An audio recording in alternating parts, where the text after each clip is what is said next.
How would I afford my house and my second house if I left my job? I don't want my job, but I've got the golden handcuffs. I'm used to making this certain living, so I can't really quit my job. And so there's a lot of people in this dilemma looking at their lives where they want to spend more time with their kids, but they can't because they've got this job and they need the job because it pays for things, and they want their kids to go to private school, or they want their kids to go to college, or they want their kids to have a car, or whatever it is, right? They want to go on vacations, and they just don't see how they could do it by leaving their job. And that was me. I was like happy about this cult following that I built up in the real estate space. I was happy about having 3,500 people every single episode. I published a podcast episode 30 days in a row. It's usually 4 days a week, but for a short period of time, I said, well, I'm just going to go every day because I've got so many episodes.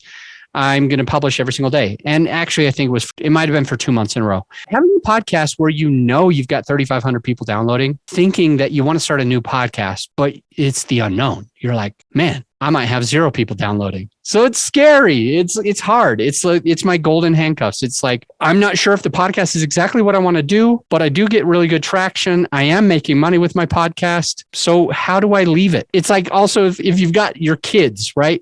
You got your kids and you love your kids and they're part of your DNA in many cases. They're part of your DNA. Unless you've adopted, they are your DNA. And even if they're not your biological DNA, like they're your effing kid. Like you adopted them, you raised them, you poured into them, you spent money and time and effort on them, and you grew to love them probably more than you grew to love other kids. In some cases, you grow to love other kids because you don't have to see them through the bad part. Yes, I'm sure. But the point that I'm trying to make is I had my baby. It was called the Creative Real Estate Podcast. It was my baby. It was my DNA. It was my blood. It was my effort. It was my time. And I had success with it. And I was just having a rough time thinking of maybe leaving the podcast. I didn't know how to do it. So I'm in the mastermind. I'm like, how do I do this? It's got all the success.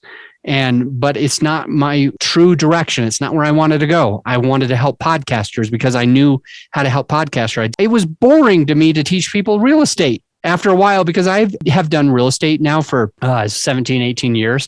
Basically, I started investing in 2005. And it's like the thing with me and real estate investing is I've been doing it for so long. It's just a part of life. It's no longer exciting. It's no longer new to me. And sometimes those things that have more novelty are just awesome. You first get a puppy, you're excited. More mature dog, you don't have the same excitement. Most of us don't have the same excitement.